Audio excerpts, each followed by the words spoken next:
looks like there might be some changes going on in West Michigan television pretty soon.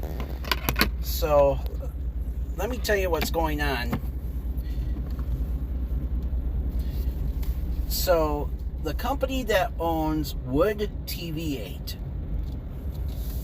which is a company called Nexstar, is in talks of merging with TEGNA, the parent company of WZZM Channel 13.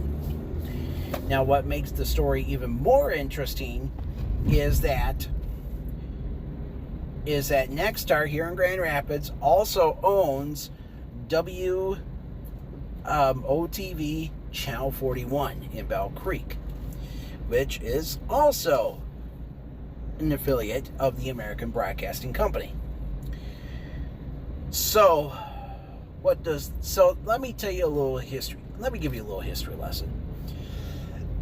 So, Grand Rapids in West Michigan has not one but two ABC affiliates.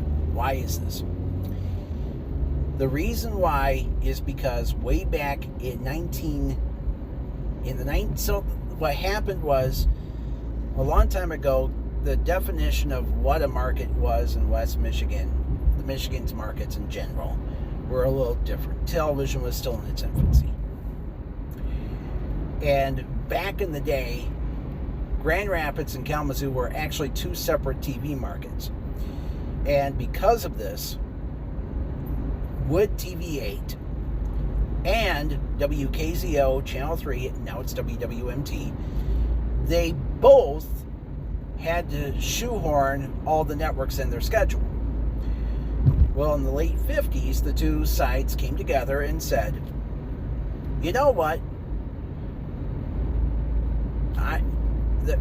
People deserve to watch whatever shows they want to watch. And as it is, Grand Rapids and Kalamazoo aren't that far apart, only 50 miles. So this is what happened. WTV8 moved their so after much discussion, Channel 3 moved their transmitter to Gun Lake, and Channel 8 moved their transmitter to Middleville, both giving city-grade coverage to Grand Rapids and Kalamazoo.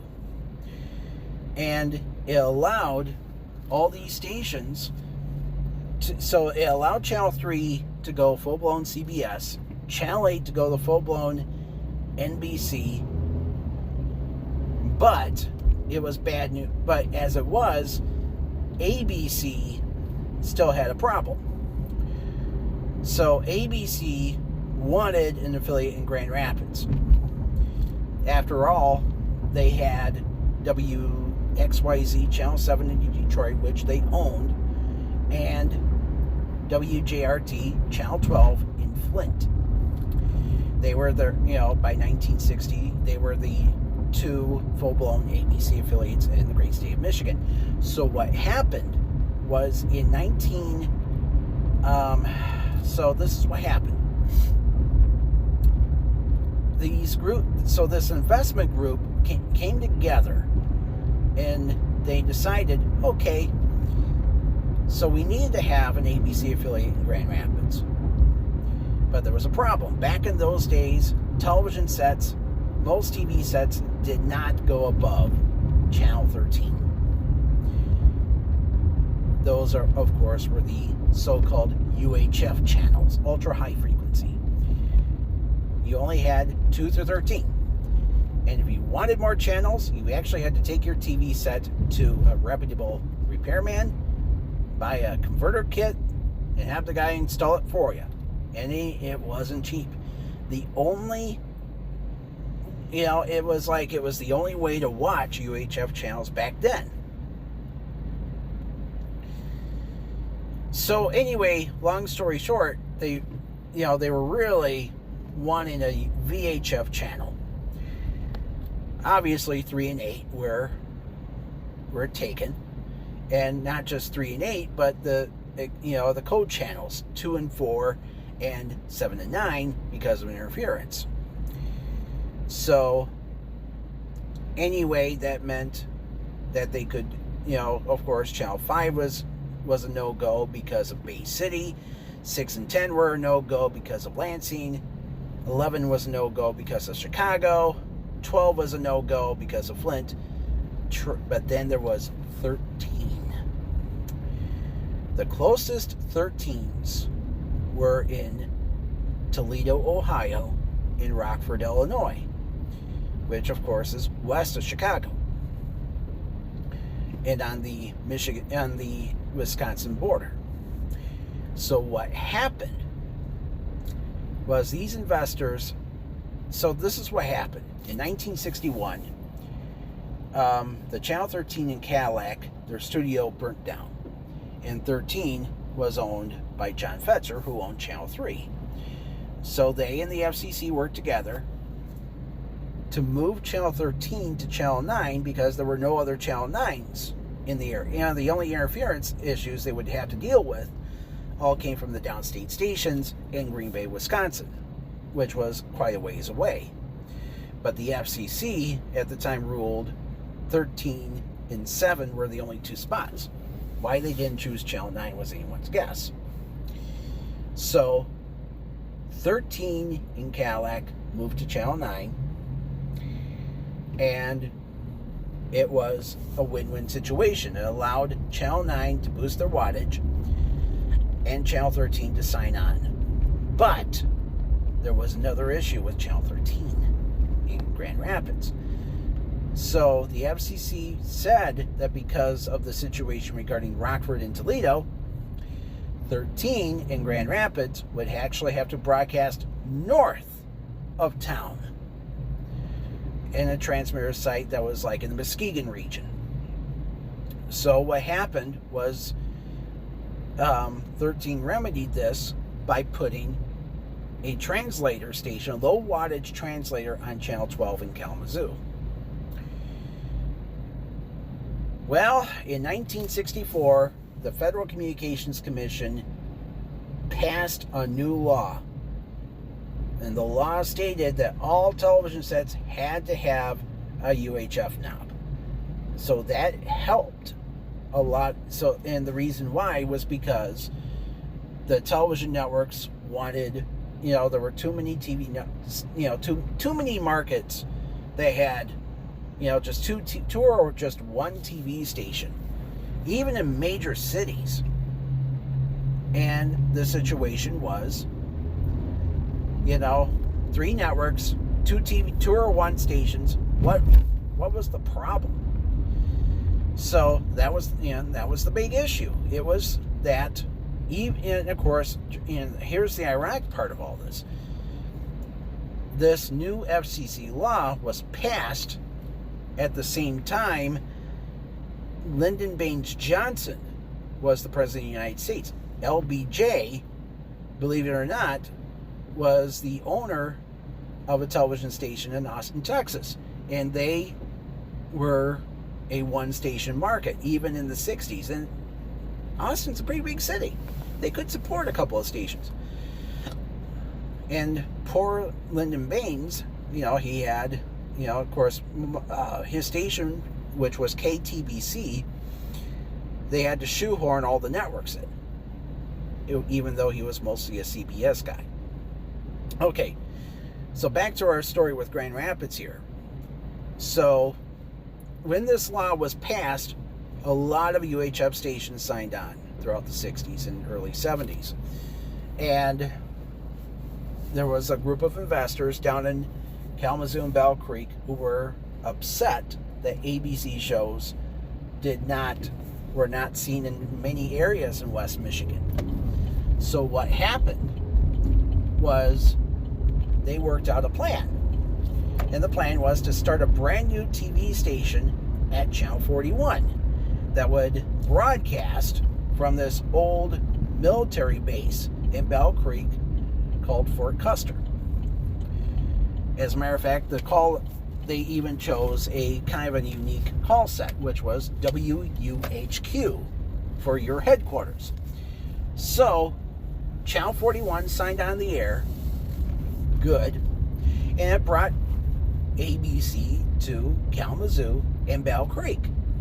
and even some parts of Grand Rapids and areas that were, not necessarily well covered by Channel 13. So now here's the bad news. The bad news was, because they were the only TV station in the Grand Rapids region that had no true coverage in Grand Rapids, they were getting their ass kicked by all the time in the ratings. 41 never was a success story. They had multiple attempts of doing a newscast. Nothing did well for them. And it looked like the station was going to turn around in, I want to say, 1990, 91 or so. So this is what happened. The station was up for sale, and I guess there were some talks between them and the owners of WZZM 13. And it would create a simulcast between 13 and 41, which would have worked. But there was a problem, a couple of problems to think about. Number one, Channel 13 was at the time owned by Gannett, a newspaper company. Gannett owned the Battle Creek Inquirer, and of course, under federal law, a company that owns a newspaper in a certain area cannot own a TV or radio station. Many years ago, the same situation happened here in West Michigan. There was a company that owned a newspaper in Greenville, and they purchased 1430 AM WION in Ionia, which was in their coverage area. And Greenville was in their coverage area. The excuse was that, well, they already owned a couple of stations in Greenville and Lakeview. 106.3, they owned those stations. And the FCC said, no. So with just days to spare before losing their license for good, they sold the station to these group of DJs, radio people from Indiana. And of course, they still own it today. Of course, one of them is a guy named Jim Angus. Yeah, he's he's one of the main voices on that station. Yeah, he goes by the name Jim Carlisle. Anyway. What happened was Channel 41 instead ended up being sold to the parent company of Channel 8, which at the time had the call sign WOTV. Now, the reason why they went from Wood TV to WOTV back in 1972 was because the TV and radio stations split, and the decision was made that Wood would remain on the radio, but the television stations had to choose a new call sign. So they modified it to become WOTV. They dropped the OD, as they said. So Wood TV8 was... So anyway, what had happened was the FCC eliminated that rule, so they decided to go back to Wood TV8. And Wood TV, the parent company, Lynn, purchased Channel 41 instead. And 13 was stuck with no coverage of Kalamazoo nor Battle Creek, even though throughout the 70s and early 80s, they were kicking ass in the ratings. And a lot of people say that this company called Price Communications, they bought the station and just ran it into the ground. Ugh. Yeah, I heard nothing but bad things about Price. I heard that Mr. Price screwed over a lot of people. So, anyway, several years ago, the company... So what happened was they decided to kind of... So this was kind of interesting. Lynn Television, which owned 41 and Wood TV8, moved 41 from their longtime home in Battle Creek over to Grand Rapids. And doing so, they basically created a kind of a combination of sorts. But, and of course, old Fort Custer was demolished. So the rest of the story was at WOTV 8. The sad truth was 41 had never stood a chance at all. They've changed their name multiple times. Their on-air branding. One time they were known as WOTV for Women. And I'm like, okay, what a bad idea. And sometimes it would go by my WOTV4. Of course, they were on cable channel 4. But the sad truth is, WZZM has always been the top ABC dog in town. And, they tell people that you have 2 ABCs to choose from. Choose from the best. And the reality is, what's funny is that I live on the south end of Grand Rapids. I live by Kentwood in Wyoming. And the story is, I don't get Channel 41. I get Channel 41 clear as a bell. 13, on the other hand, no. I get 3, I get 8, I get 15, I get 17. Sometimes I get Channel 35, because they're way out in Allendale. 41 I get.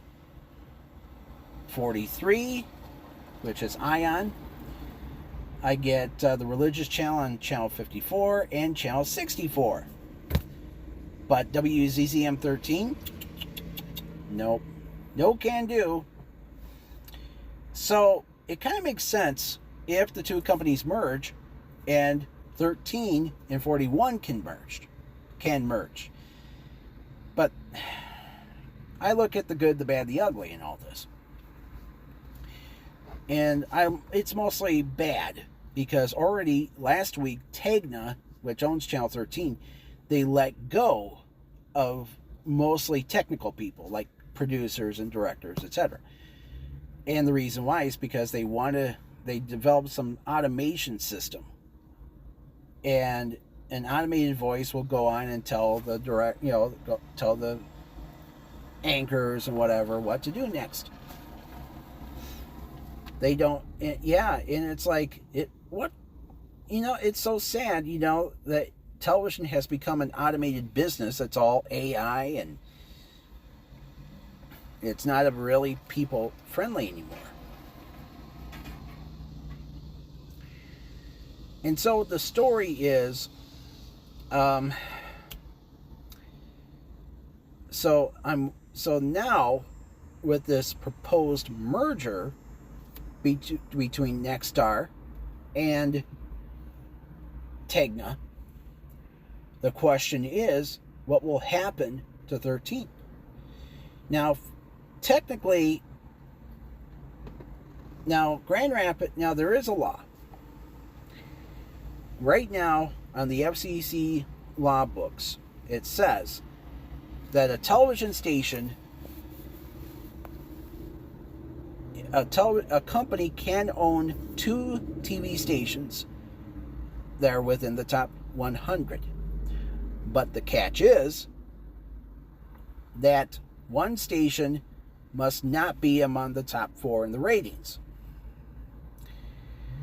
And so Channel 13, I think, is either 3 or 4, if I'm not mistaken. WOTV, it's like they fluctuate all the time. Last I heard, 17 was number 1, Wood was number 2, WWMT3 number 3, because hey, they're the Kalamazoo station, and 13 was number 4, because 13's newscasts are, to me, too cutesy. I can't stand Juliette Dragus at all. She reminds me of this nasty old bitch I used to work with years ago at a party store in northern Michigan, who was also a devout Christian. And she begged me to go to church with her. She shoved Jesus in my face. Come on. Really?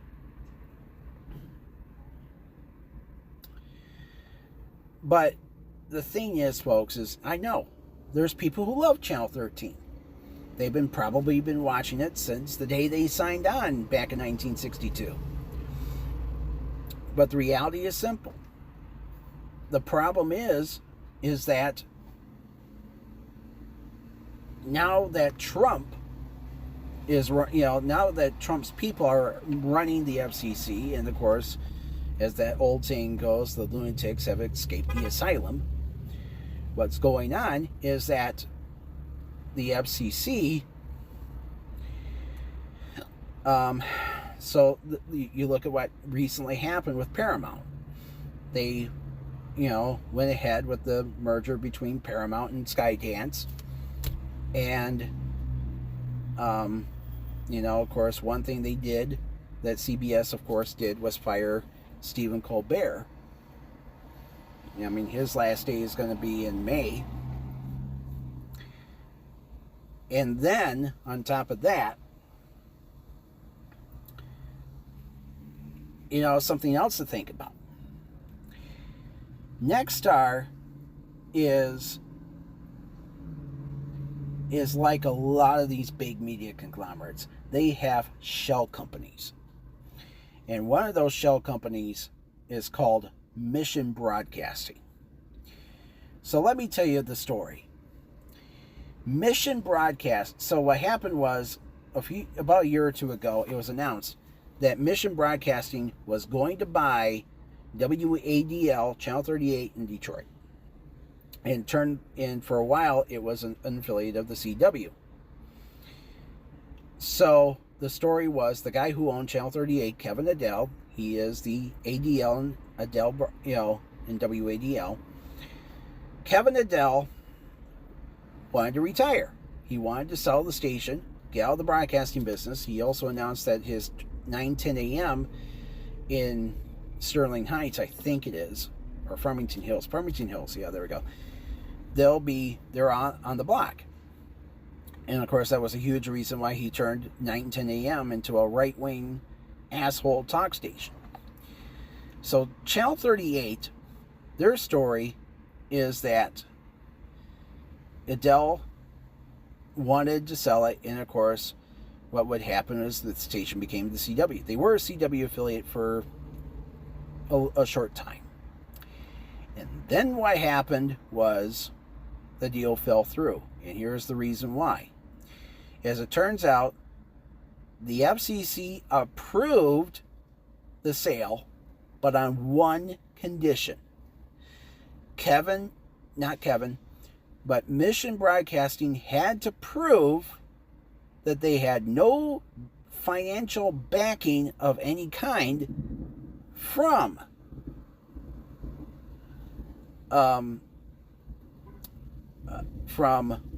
Nexstar, meaning that they had to prove they were not a shell company. Well, Mission Broadcasting decided to pack up and say, bye, we're done. So now poor Kevin Adele, he's figuring out what the hell he's going to do now. So anyway, here's the rest of the story. So the thing is I am a little leery about this merger. I think it will pass, only because a lot of things have changed. When the FCC went after Mission, they basically said, you got to remember who was running the FCC at the time, and that was Joe Biden.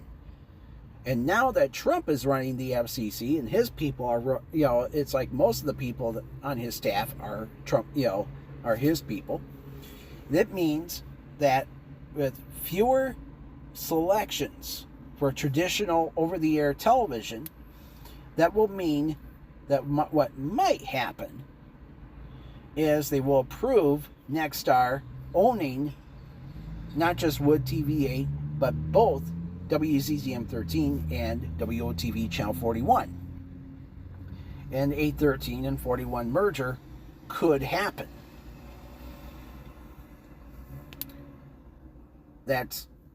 For the first time ever, there'll be one consolidated ABC affiliate for West Michigan. But they would probably be like what's going on in Jacksonville, Florida, where both the NBC and ABC affiliates are owned by the same people. And I think both stations are actually owned by TEGNA too, so that they may be a Nexstar conglomeration as well. So this is something that we're going to really take a good gander at. And I have a feeling this will happen, and some heads will tragically roll. But that's what happens, folks, when you vote Republican. Fewer jobs, fewer choices, higher prices. Trump lied to you, folks. Speaking of which, another big situation way up in Traverse City, where I'm originally from. So the story is that Jack O'Malley is back on the air at he's on the air on he was previously on the air on WTCM FM 103.5. Now he's on WCCW 1310, which goes by the name of WTCM Gold. The FM is today's country music. The AM is yesterday's country music. And, Jack O'Malley was on the air in Traverse City for 30 years. A little bit over 30 years. And then he left the radio business to become a state congressman. And I think he served 2 terms, and then he got voted out because the everything got redistricted. And as a result, his district, of course, Traverse City, became a Democratic area. Traverse City itself is a very liberal town, if you put 2 and 2 together. Although, once you get out of Traverse City, tragically, it becomes Dumbfuckistan. So what happens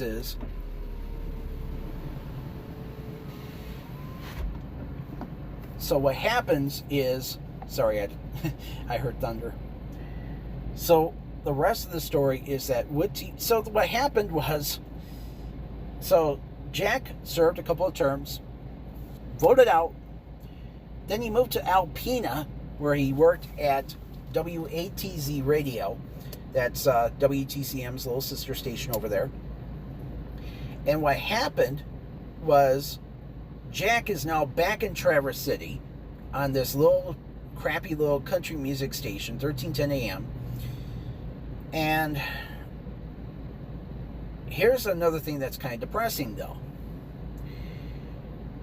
They apparently fired one of the DJs at Sister Z93. Her name was Lauren Ciccone. I don't know if she's related to Madonna or not, maybe. Because Ciccone is a little bit of a common name in the area. So, yeah, on the air she went by Elsie. And the story was, they fired her, and now Broadway is doing the show by himself. Well, Jack O'Malley is back on the air at this daytime-only country music station. Now, when Jack was congressman, he made personal attacks against Governor Whitmer because of her state shutdown, which actually protected people.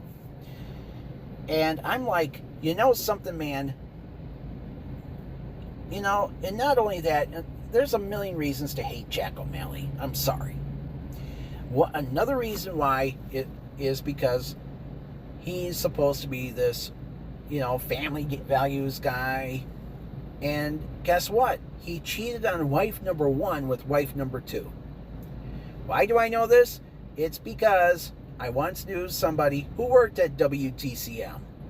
And boy, do the rumors go around over there.